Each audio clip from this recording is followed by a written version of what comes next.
हाँ जी, good afternoon everyone. हम रेजिडेंट डॉक्टर एसोसिएशन से हैं, जिसके प्रेसिडेंट डॉक्टर शुभम हैं and vice president doctor Anjay, मैं doctor Javed, doctor Banu and सारे रेजिडेंट डॉक्टर एसोसिएशन जम्मू से हैं।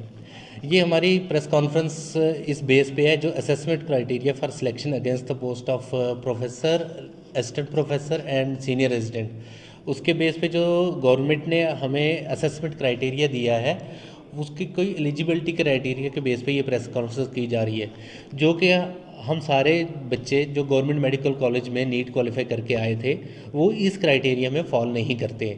जो प्राइवेट यूनिवर्सिटी से बच्चे करके आए, जो बाहर से, नेपाल से, मणिपाल से, रशिया से, यूक्रेन से, उन बच्चों की जो एमबीबीएस के परसेंटेज के बेस पे ये क्राइटेरिया बनाया, उनके परसेंटेज ज़्यादा होते हैं।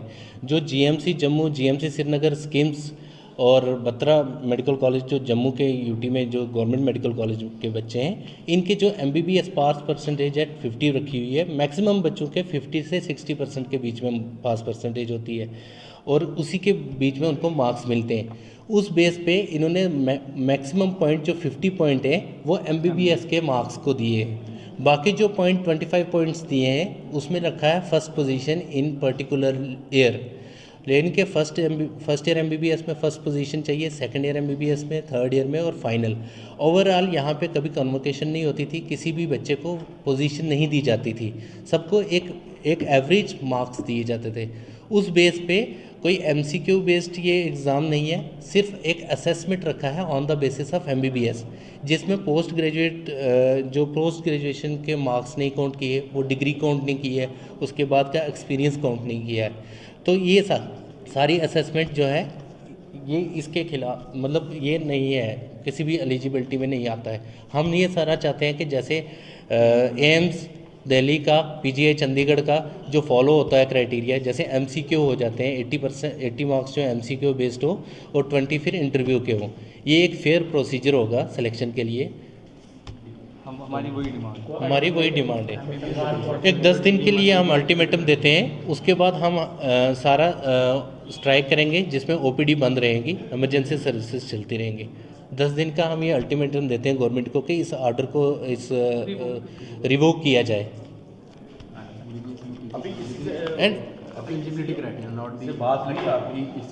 इस हायर अथॉरिटीज़ से बात हुई है, हमारी अथॉरिटीज़ ने ये बोला है कि ये उनको भी बाईपास किया गया है।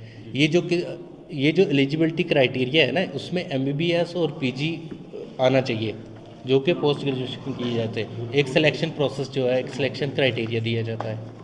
हम सब लोग, हमारी रेजिडेंट डॉक्टर एसोसिएशन, अभी हम लोग यहाँ पे जमा हुए हैं और ये प्रेस कॉन्फ्रेंस कर रहे हैं। इसकी वजह ये जो लेटेस्ट जो हेल्थ मिनिस्ट्री का health and medical education department civil secretary, यहाँ से जो एक रिसेंट नोटिस आया है, government order number 282 JK HME of 2023 dated 4/4/2023। तो इस नोटिस के अकॉर्डिंग जो भी हमारे यहाँ एकेडमिक सिलेक्शंस होंगी, जो रजिस्ट्रार्स की होंगी, असिस्टेंट प्रोफेसर की होंगी, प्रोफेसर्स की होंगी, तो उसको लेके बहुत सारी सेंसलेस और डाउटफुल चीज़ें यहाँ पे डाली गई हैं, जिनके साथ हम सेटिस्फाइड नहीं हैं। ये चीज़ें हमारे लिए अनएक्सेप्टेबल हैं। जैसे कि यहाँ पे लिखा हुआ है कि for post of senior resident, demonstrator and tutor, उस पोस्ट के लिए इन्होंने खाली सिंपल एमबीबीएस जो होता है, that is kind of graduation for us, उसके 75% मार्क्स बस उसके रखे हुए हैं। उस 75% को भी 75 मार्क्स को भी बीच 2 में डिवाइड किया गया है। 50 marks for weightage to academic merit के जो एमबीबीएस के नंबर हैं फर्स्ट, सेकंड, थर्ड ईयर और फाइनल ईयर के, वो 50 नंबर के हैं। उसके बाद जो 25 नंबर हैं उनको बाद में ब्रेक किया गया है, जैसे कि first position, second position, third position, कौन सी ईयर में कितनी पोजीशन आई है उसकी बेस पे। तो इसमें बात ऐसी है कि जैसे कुछ प्राइवेट मेडिकल कॉलेजेस हैं यहाँ पे, क्योंकि जो मार्किंग पैटर्न होता है वो वेरी करता है from college to college, university to university, from country to country. तो हमारे यहाँ पे जो मार्किंग सिस्टम है वो बहुत ही कंजर्वेटिव होता है, बहुत स्ट्रिक्ट मार्किंग होती है। और जो प्राइवेट कॉलेजेस हैं वहाँ पे बहुत लिबरल मार्किंग होती है। जैसे कि कुछ डॉक्टर्स फॉरेन मेडिकल ग्रेजुएट्स आते हैं, कोई रशिया से करके आता है, कोई यूक्रेन से आता है, बांग्लादेश, चाइना, एट्सेट्रा एट्सेट्रा, तो उनके ग्रेड्स वो 90% लेके आते हैं वहाँ से। वहाँ बड़ी लिबरल मार्किंग होती है। और यहाँ पे 65% एट द मैक्स, कितना भी कर लो उसके ऊपर आते ही नहीं है, क्योंकि यहाँ पे उनको एक अच्छा रिस्पॉन्सिबल डॉक्टर बनाना होता है। यहाँ पे वो देखते हैं कि फेल कैसे करें, ना कि पास कैसे करें। इतनी यहाँ स्ट्रिक्ट मार्किंग होती है। जितने भी बड़े से बड़े डॉक्टर यहाँ पे अभी सिटी में जो लीडिंग डॉक्टर्स हैं, उनके भी आप पूछोगे तो किसी के भी शायद 65% से ऊपर हार्डली होंगे। ठीक है, तो फिर ये कैसे, ये इस पैरामीटर के बेस पे आप कैसे इक्वेट कर सकते हो कि कोई कहाँ से पढ़ के आया है, कोई कहाँ से पढ़ के आया है? इसको मैं सिंपल भाषा में आपको ऐसे समझाता हूँ कि जैसे कोई सिविल सर्विस का कोई एग्ज़ाम है, उसके लिए बेसिक डिग्री ग्रेजुएशन है, तो वहाँ भी कीजिए ना, वहाँ पे ग्रेजुएशन के मार्क्स भी काउंट कीजिए उसमें, और बाकी इंटरव्यू जो इनको उनका होता है वो पैरामीटर्स उस पर डाल दीजिए।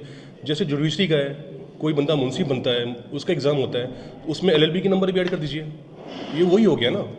तो टोटली सेंसलेस है, इसको हम पूरा बाइकआउट करते हैं। और उसके बाद जो दूसरे 25 मार्क्स हैं, इसमें तो बस 3 बच्चे कम्पीट करेंगे जो फर्स्ट सेकंड थर्ड पोजीशन की है। यहाँ तो हमारी पोजीशन सिस्टम है नहीं ना यहाँ पे, तो बस वही कम्पीट करेंगे। उसके बाद जो बेचारे जो 97% बच्चे, मतलब जो रेस्ट ऑफ द पीपल होंगे, जो 3 लोगों को छोड़ के जो बाकी लोग होंगे, वो उनको तो 25 नंबर में 0 आएगा, वो तो उससे बाहर हो गए, तो वो कहाँ स्टैंड करेंगे? इसलिए हमारी यही रिक्वेस्ट है कि इसको जल्दी से जल्दी रिवोक किया जाए, और इसमें जो भी बाकी की जो है इसको थोड़ा सुधारा जाए। और अगर ऑर्डर रिवोक नहीं होता है तो हमारी तरफ से 10 दिन का अल्टीमेटम है, नहीं तो we will be force to take some hard steps, जो हम करना नहीं चाहते, क्योंकि इससे बहुत सफरिंग्स बहुत होंगी। और ये खाली मैं यहाँ पे बैठ के नहीं बोल रहा हूँ, हमारी एसोसिएशन पूरे जितने भी मेडिकल कॉलेज हैं UTF जम्मू कश्मीर हर जगह वहाँ पे हैं, और सबकी यूनिफॉर्म बहुत है। चाहे आप GMC श्रीनगर ले लो, स्कीम्स ले लो, GMC डोडा, कठुआ, उधमपुर, हंडवारा, कोई भी ले लो, वहाँ पे सबकी एक ही बात है, और सब जगह ऐसा ये देखने को मिलेगा।